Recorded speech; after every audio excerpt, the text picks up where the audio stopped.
오늘도 하나님의 은혜와 평강이 우리 가운데 가득 넘치기를 소망합니다. 제법 쌀쌀한 날씨가 되고 또 이렇게 계절이 변화할 때마다 저는 이런 생각이 듭니다. 계절의 변화는 어김없이 찾아오죠. 그런 것처럼 우리의 삶도 어김없이 흘러가는데 변화가 있을 때마다 우리는 삶을 한번 돌아보는 계기가 되었으면 좋겠다라고 하는 생각입니다. 뜨거웠던 여름이 그렇게 치열했는데 이 성전이 그렇게 뜨거워서 또 에어컨이 되지 않아서 힘든 적도 있고, 그렇게 시간들이 지나가더니 여유로운 가을을 조금 만끽하는가 싶더니 금세 차가워지는 공기가 우리를 움츠리게 합니다. 성도 여러분, 어떻게 삶을 살아가고 또 돌아보고 계십니까? 저는 삶을 돌아보는 것들을 두 가지 방향에서 한번 생각해 볼 수 있겠다라고 생각을 했습니다. 첫 번째는 하나님이 우리에게 맡겨주신 세상을 향한 돌아봄이라는 것이죠. 세상을 창조하신 하나님께서는 세상의 모든 만물에 하나님의 숨결을 가지고 또 운행하고 계십니다. 우리가 존재하는 모든 것은 누구나 무엇인가 무엇이든 누군가의 수고와 그 숨결로 이루어진 것이 아니겠습니까? 우리가 그것을 믿음의 관점에서 보면은 모든 생물은 하나님께서 기르시고 먹이시는 소중한 창조물입니다. 그러기에 존중받지 않아야 하는 이는 하나도 없고 또 소중하지 않은 것들도 하나도 없다라고 생각됩니다. 우리 모두가 사랑하고 또 사랑받으며 그렇게 살아갈 수 있어야 하는 세상이 되어야 하는 것이죠. 동물도 식물도 세상에 존재하는 모든 것에는 하나님의 숨결이 있다. 우리가 그것을 느낄 수 있으면 얼마나 감사할까라고 하는 생각입니다. 요즘은 환경에 대한 관심이 참 많아진 것 같습니다. 그것도 다행이다라고 하는 생각이 듭니다. 모든 피조물들이 하나님 뜻 안에서 살아가는 것이다라고 한다면 이렇게 파괴되고 있는 산과 들과 또 바다와 강과 대기, 이 모든 파괴들은 하나님 마음을 얼마나 아프게 하겠는가 하는 것이죠. 며칠 전에 코로나로 다니지 못했던 선교회와 교구의 나들이를 이렇게 나가보니까 그렇게 좋은 날씨와 상황을 허락하여 주셔서 자연을 만끽할 수 있게 하시는 하나님께 더 크게 감사하게 되었습니다. 조금씩 붉어져가는 그런 자연을 보고 있노라도 이 창조 세계를 대하는 우리의 삶과 삶의 방식과 태도가 잘 점검되어야겠다라고 하는 생각을 할 수밖에 없는 것이죠. 바라기는 우리 모든 성도님들, 우리가 조금 더 절제하고 사랑하는 마음으로 세상을 바라보며 살아갈 수 있는 그런 믿음의 삶이 되실 수 있기를 간절히 소망합니다. 또 하나의 돌아봄, 두 번째의 돌아봄은 나 자신을 돌아보는 것입니다. 우리 자신을 얼마나 회고할 수 있고 성찰할 수 있고 돌아볼 수 있느냐, 그것이 나 자신을 알고 있다는 그런 어떤 객관적인 지표가 되지 않겠습니까? 내가 세상에 있다는 이 사실, 내 생명 자체가 하나님께서 불러주셔서 이 땅 가운데 존재하고 있다라고 하는 것을 인식하는 것이 우리 자신에 대한 돌아봄인 것이죠. 우리 가운데 아무리 생각해봐도 완벽하고 완전한 사람은 하나도 없는 것 같습니다. 저는 조금 병이 있어가지고 얼굴을 보면서 거울을 보면서 괜찮아 뭐 이렇게 좀 중얼거리기도 했는데요. 아무리 생각해 보니까 완벽하지 않고 완전하지 않고 그런 사람은 나뿐만 아니라 아무도 없구나, 그런 생각을 더 많이 하게 되는 것 같습니다. 그러니 우리가 서로 존중하고 겸손하게 겸허하게 그리고 신실하게 서로를 대해 주는 것이 마땅하지 않겠습니까? 요즘은 따뜻한 얼굴, 겸손한 마음을 맞이하기가, 찾아내기가 쉽지 않을 때가 있습니다. 예전에는 그래도 음식점을 가면 손님을 대할 때에 굉장히 존대해 주시고 밝은 얼굴로 서비스를 해주시는 분들이 많았던 것 같은데, 그런데 요즘은 심지어는 그런 가게를 가도 사는 것이 힘들고 어려워서 그런지 그렇게 밝은 얼굴 또 빛난 마음들, 겸손한 서로에 대한 대화들보다는 약간은 성나 있는 얼굴들과 거친 말투들이 넘쳐날 때가 참 많아서 아쉬운 마음이 듭니다. 조금 웃으면 좋겠는데 그렇지 못하다라고 하는 생각이 드는 것이죠. 여러분, 이런 유머가 있지 않습니까? 하루는 아내가 조용히 다가와서 남편의 눈을 이렇게 지그시 바라봅니다. 그리고 무엇인가를 골똘히 생각하는 것처럼 보입니다.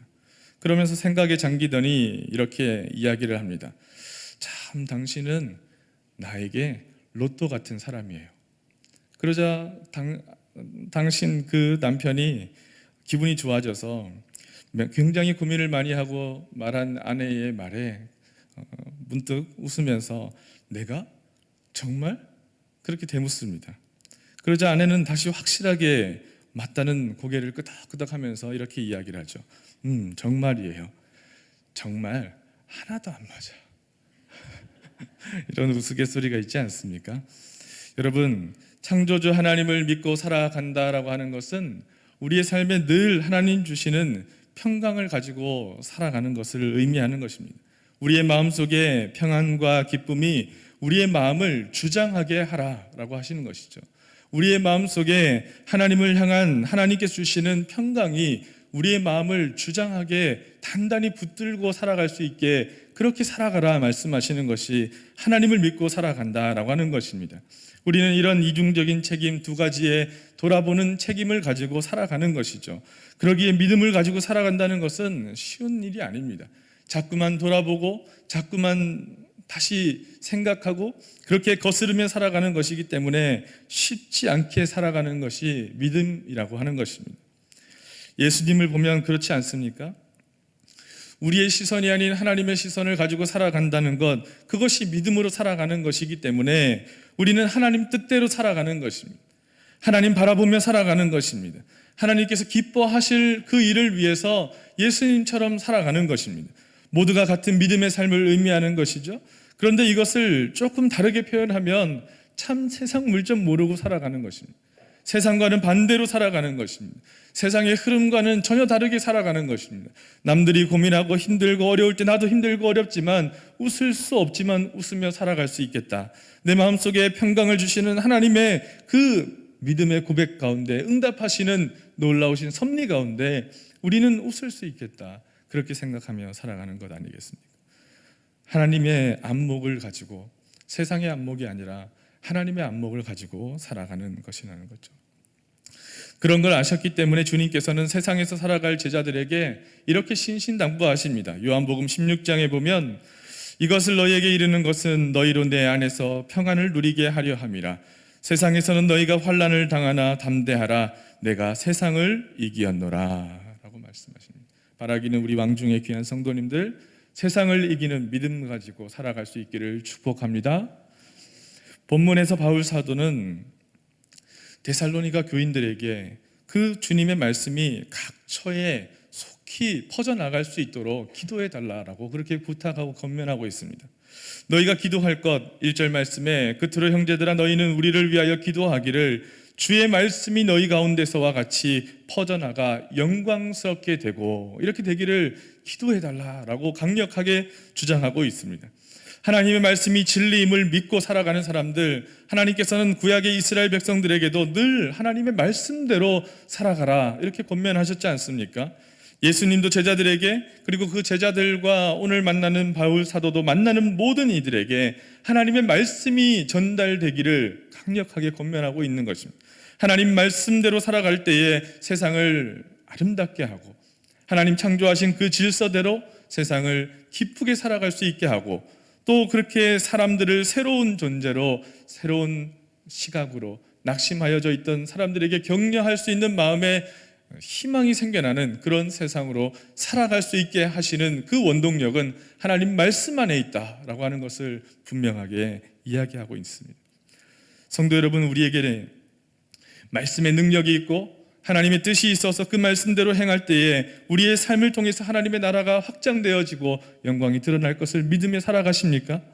세상에는 분명히 말씀이 필요한 영혼들이 있습니다.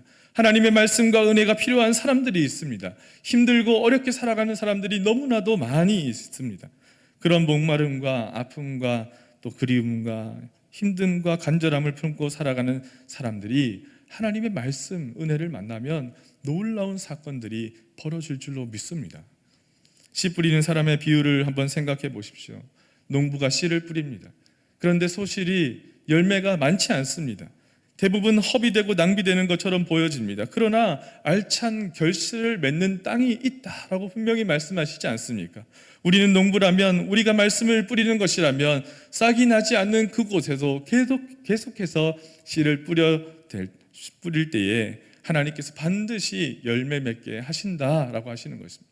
사도들이 그런 일을 했고 제자들이 그런 일을 하였고 우리에게 하나님께서 하시고자 하는 그 일이 바로 그 복음을 전하는 일인 줄로 믿습니다.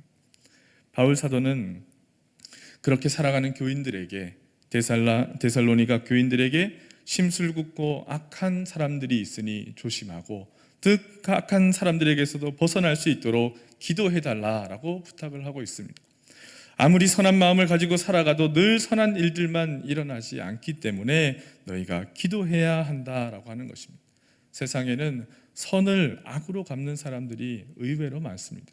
그것 때문에 여러 가지 많은 문제들이 일어납니다. 이웃과의 아름다운 관계 맺음이 중요한 것이 아니라 자기 이익을 확보하려고 하는 것이, 자기 의를 드러내려고 하는 것이 더 유익한 것으로 생각하는 사람들이 많이 있다라고 하는 것입니다.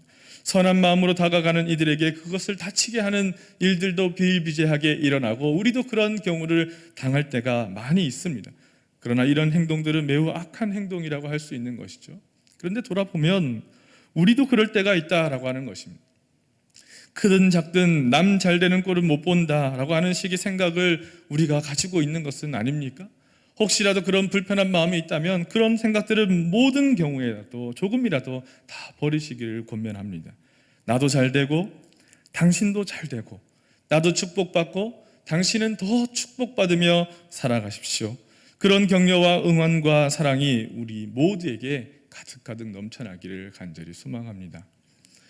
아픔을 당한 사람들을 보면요, 그 마음에 멍이 들어 있습니다. 참 상처 많은 분들은 보면 그 일에 마음이 찢어지고 당한 그 상처에 멍이 들어 있습니다. 멍이 있으니 그 부분이 약한 것입니다. 그리고 그 자리는 멍들어 있기 때문에, 약하기 때문에 조금만 건드려도 매우 크게 자극을 받아서 비명을 지를 만큼 아픔이 커집니다. 그렇게 용기를 잃고 살아가는 사람들에게 그 약점을 건드리고 멍을 건드리고 아픔을 건드리고 한다면 되겠습니까? 기도해 주어야 하는 것이죠. 서로 기도해 주어야 하는 이유는 분명히 여기에 있는 것입니다.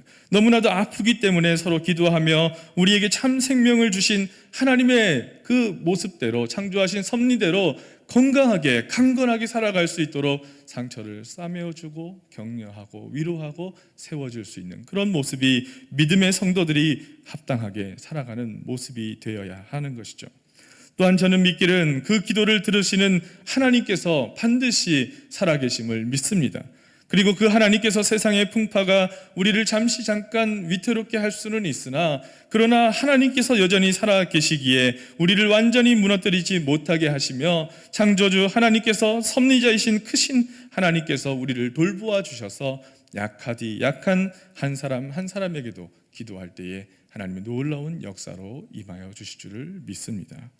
성도 여러분, 어떠한 상황 가운데 있든지 용기를 내시고 믿음으로 살아가십시오.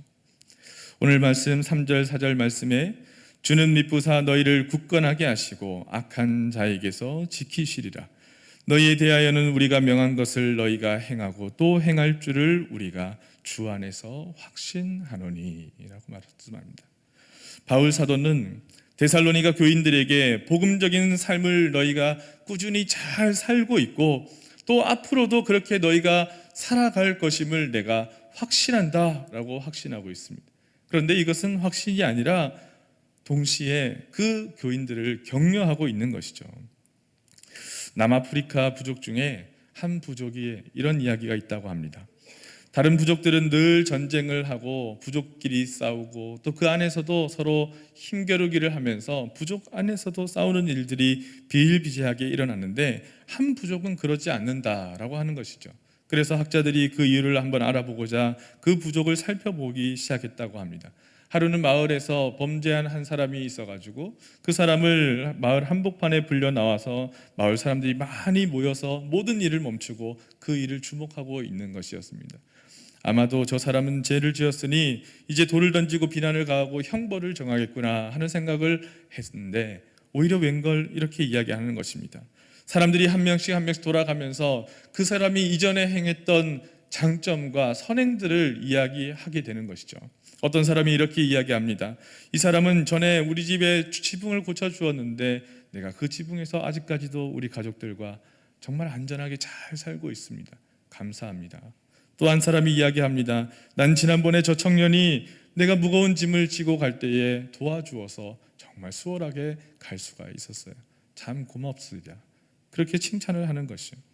그렇게 죄를 지은 사람을 칭찬하자 그 죄를 지은 사람은 흐느껴 울며 통곡하며 자기의 죄를 회개하고 미안하고 죄송하다고 엎드려서 잘못을 빕니다. 그러자 그 마을 부족 사람들이 한 사람씩 한 사람씩 그 청년을 격려하면서 그렇게 죄를 용서해주는, 이제는 새 사람이 되었음을 인정하는 축제를 벌이면서 그 마을의 잔치가 끝이 났다라고 합니다. 성도 여러분, 우리가 힘들 때, 우리가 아플 때에 누군가가 나를 믿어주고 나를 신뢰해주고 격려해주면 우리는 마음을 추스릴 수가 있는 줄로 믿습니다. 시몬 베드로가 그러지 않았습니까?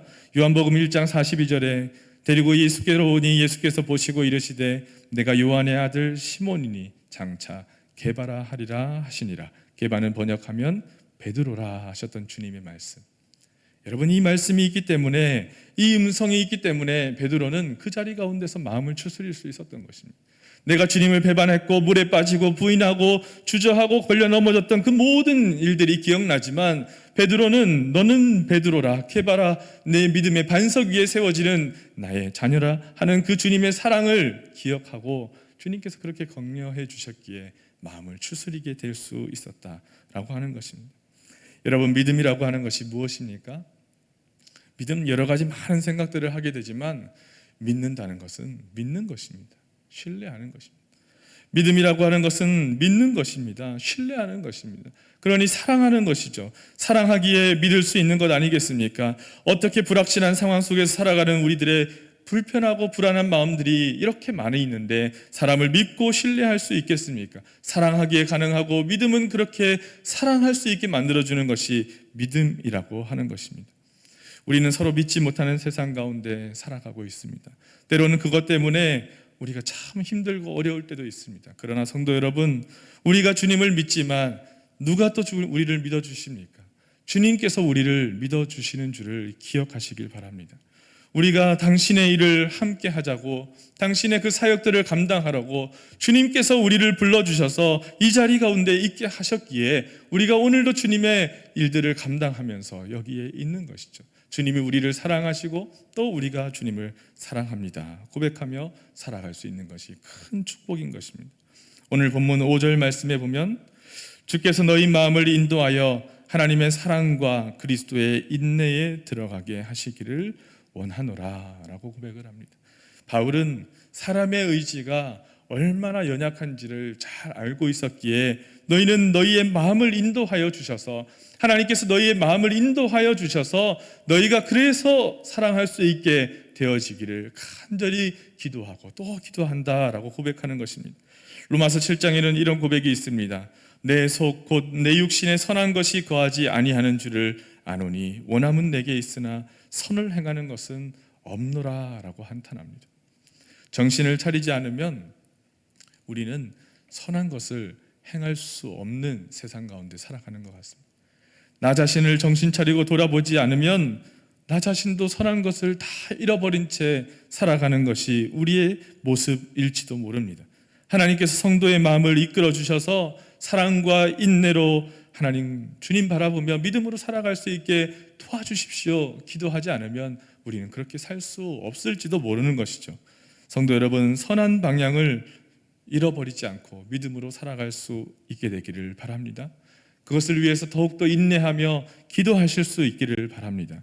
우리의 신앙, 하나님의 뜻대로 살아가는 것, 믿음으로 사는 것은 서두에 말씀드린 것처럼 만만치 않은 일입니다. 쉬운 일이 아닌 것이죠. 세상을 거스르고 때로는 위험을 감수하고 포기해야 되는 것이 너무나도 많은 그런 믿음의 길일지도 모릅니다. 그러나 주님께서 주신 믿음과 인내로 기도하며 나아갈 때에 하나님께서 그 모든 인내를 넘어서서, 그 모든 사랑의 단계를 넘어서서 우리와 함께 하시는 하나님의 놀라운 은혜로 감당케 하실 줄을 또한 믿습니다. 어떠한 경우에도 사랑을 포기하지 마십시오. 사랑할 수 있기에 믿을 수 있고 신뢰할 수 있고 인내할 수 있는 것입니다. 성도 여러분, 이 아름다운 계절에 우리의 믿음이 절대 포기하지 않는 하나님께서 주신 그 방향 안에 있는 믿음과 사랑을 인내와 기도로 고백하며 살아갈 수 있는 그런 모습들이 될 수 있기를 바랍니다. 서로를 사랑하고 또 하나님께서 창조하신 이 피조 세계를 잘 살피고 서로를 돌아보며 사랑과 관심으로 격려하며 살아갈 수 있는 우리의 삶, 사랑과 인내로 그 걸어가는 믿음의 삶 가운데 하나님께서 날마다 동행하시고 함께 하실 줄을 믿습니다. 사랑의 주님, 우리의 마음을 붙들고 계시며 함께 하시는 줄을 믿습니다. 우리와 동행하시는 주님, 우리의 손을 꼭 잡고 계시며 우리의 마음 가운데 걱정과 불안과 근심과 생각들을 다 하시는 줄을 믿사오니 오직 기도하며 사랑하며 격려하며 인내하며 하나님 믿음의 길을 순종하며 따라가는 성도의 삶이 되게 인도하여 주시옵소서.